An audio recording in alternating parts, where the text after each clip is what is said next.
What's up, everybody? It's me, Crosspatch. I am once again here at the Pittsburgh Steelers practice facility, and the topic of today's short video is going to be how you can throw fewer interceptions, complete more passes, and win more games, even on All-Madden difficulty. And had I wanted to give this video a nice clickbait title, I might have called it something like, "This one weird trick will help you stop throwing interceptions." And maybe I'll put something like that in the thumbnail. I'm not above that. But here's the thing. This is not a weird trick. This is smart football, and this is something you should be thinking about every time you call a passing play.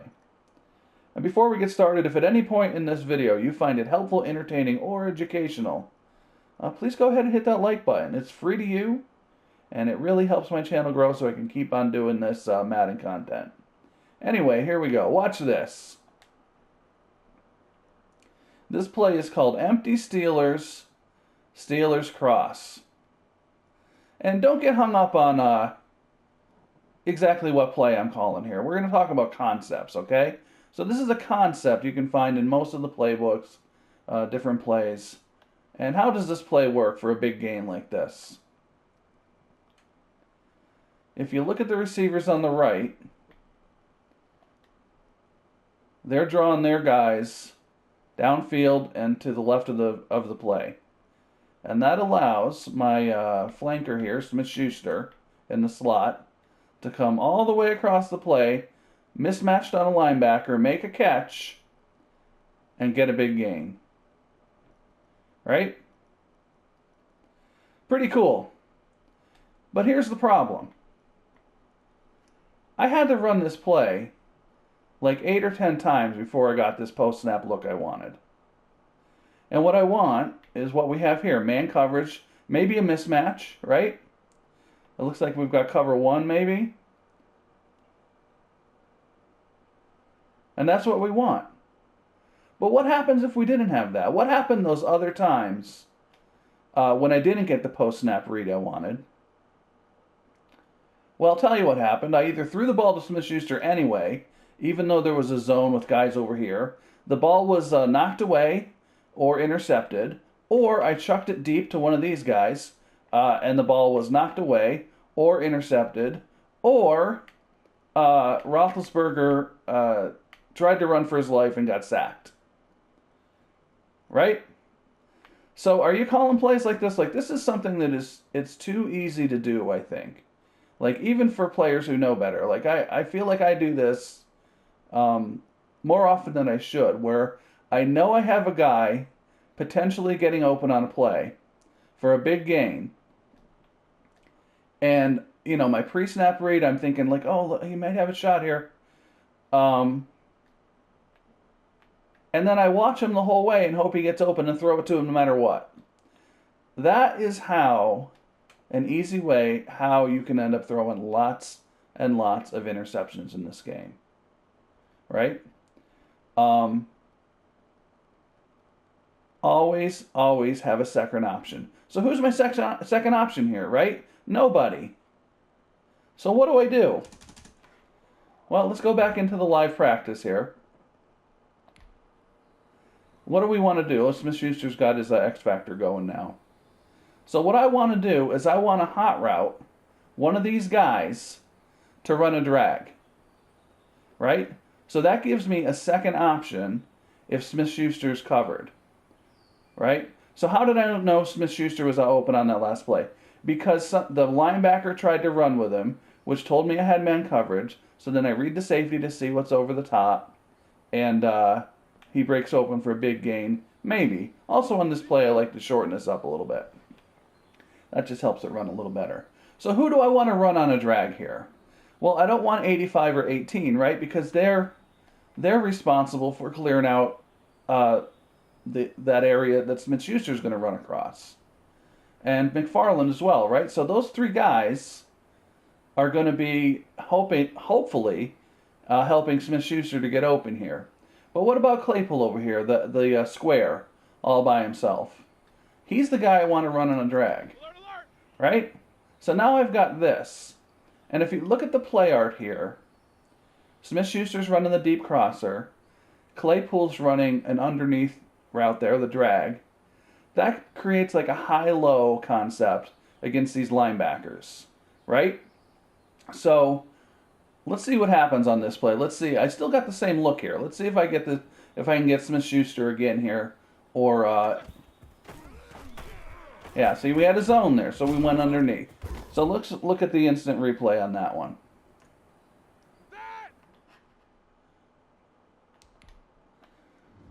So Smith-Schuster off the ball. Got a guy blitzing first of all. Smith-Schuster is not being covered man-to-man. That linebacker's passing him off, see? See the linebacker's passing him off, not going with him? But both of these defenders are respecting Smith-Schuster's route. So that leaves Johnson here, or no, Claypool here, running the underneath route. And that's an easy completion for what? 8 yards, something like that, 10 yards, 12 yards, I don't know, whatever he got there. That one change made the difference between a completed pass and me trying to throw to Smith-Schuster, who's got a guy underneath him, right? And a guy over the top of him. That pass is probably going to be intercepted. Like if it's cover 2 and you can hang on to it long enough for him to get over here, maybe. But I want to make that read when Smith-Schuster's like here. Even if I'm not throwing it to him until he gets here. I talked in the last video, my Pittsburgh Steelers money plays video, how football is a game of if this, then that, right? If I see Smith-Schuster's got man coverage, I should see it by now, right? I should know right now if he's being covered man-to-man. If he's not, I know there's a zone. I'm going to read the safety.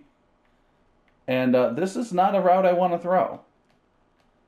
I mean, if you can fit it in there, go for it. But I'm not throwing that route. I'm going to take the easy route and throw it to Claypool underneath, who's wide open. And maybe you're thinking, man, I called this play because I wanted to get a big gain. And that's okay. It's all right to take 10 yards instead of 25 yards because it's better to take 10 yards than to throw an interception or get sacked. Right? So if you ever watch my franchise games, I throw a lot of these underneath routes.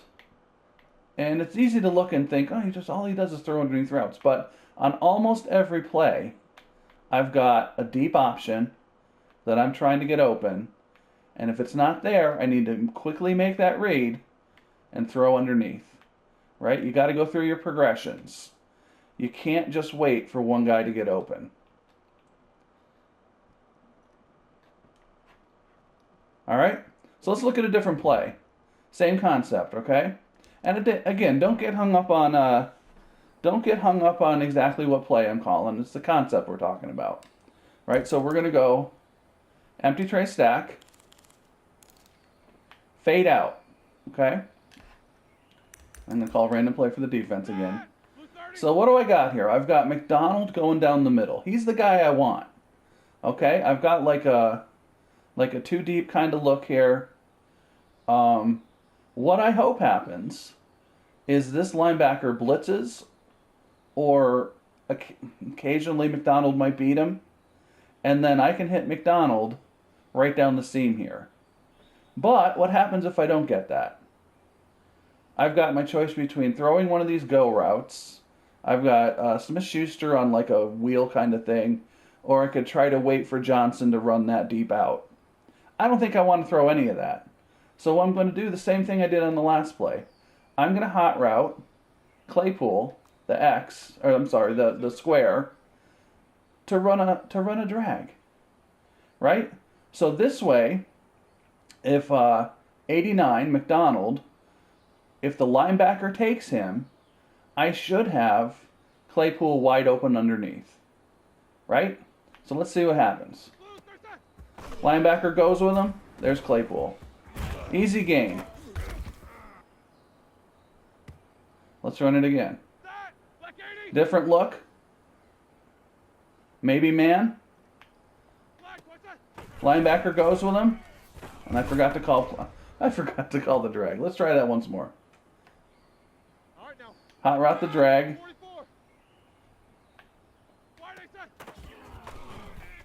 And McDonald might have been open on that one. I held that a little too long.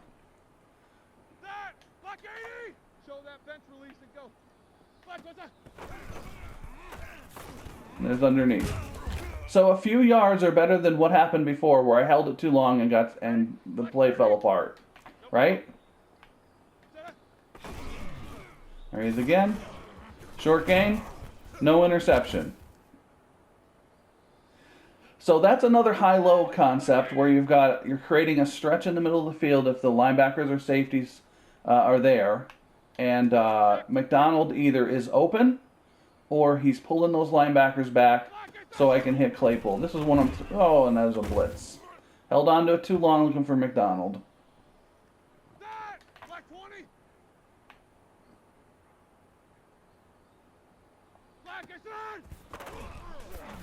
There's Claypool. So that's another high-low with like the guy running deep and another crosser coming across. Now I could do some different things here as well. I don't always have to make sure that's the look I'm getting with who I choose to run that drag. So let's go back to the Steelers, empty Steelers.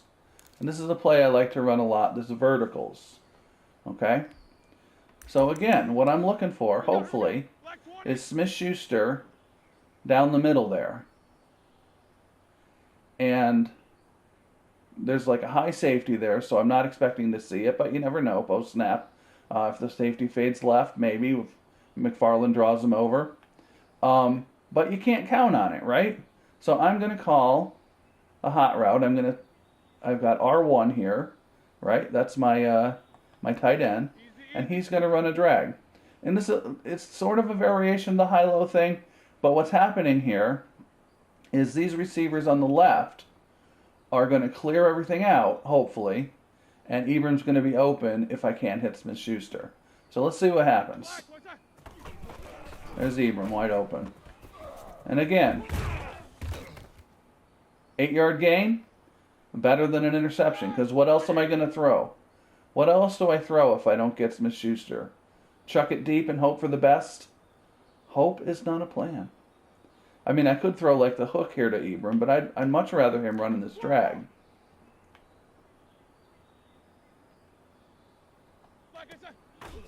And there's a play. I hesitated a little. I probably could have got it to Smith-Schuster there.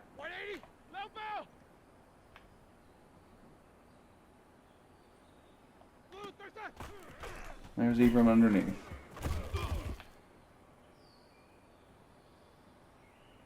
So some plays, this idea is kind of built into it, right? And this kind of goes back to always have more than one option. And I know that like a lot of people like to wonder what playbook is better than another or whatever. And just my opinion, but I mean, I think you stick with one playbook and learn it so that you know the plays that are there and what you need to look for in each one, right? So this is a play in the Steelers playbook again. I know it's in a lot of other playbooks. This is tight doubles flood drive, okay? So the guy I want on this is Smith-Schuster running the corner route. But if I don't have him, I got Johnson running a drag underneath.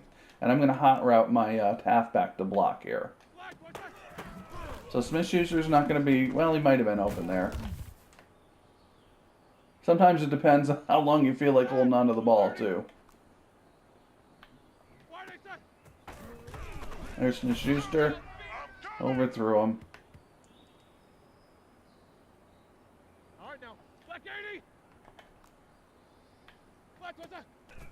And he got jammed a little off the ball, so I'm going to go to Johnson. So the point is, the one thing to do to make sure you throw fewer interceptions is always have a second option. Never rely on one guy to get open and get stuck when he doesn't. Always have somebody else. So how many interceptions is it okay to throw in a season?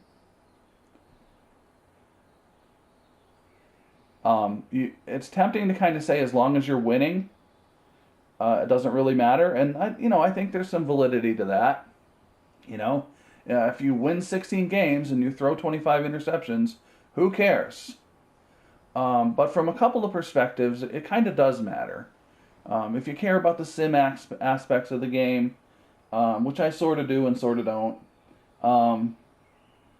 good quarterbacks today don't throw a lot of interceptions. Back in days of yore, the 70s, the early 80s, if you threw 20 interceptions and for 3,500 yards, it was okay. These days, the way the passing game has taken over, sort of the reliability of the running game, you need to be accurate. You look at people like Mahomes and Russell Wilson. Like, these guys are not throwing a lot of interceptions. The other part of it to think about is the progression of your quarterback if you're playing in franchise. If you're throwing lots of interceptions, you're going to slow down his progression. The third thing to think about, the one that concerns me the most, is I play on All-Madden with default sliders. These quarterbacks that I'm playing against, these CPU-controlled quarterbacks, they hardly throw incompletions, let alone interceptions. So every time I turn the ball over, I'm putting myself in a worse position.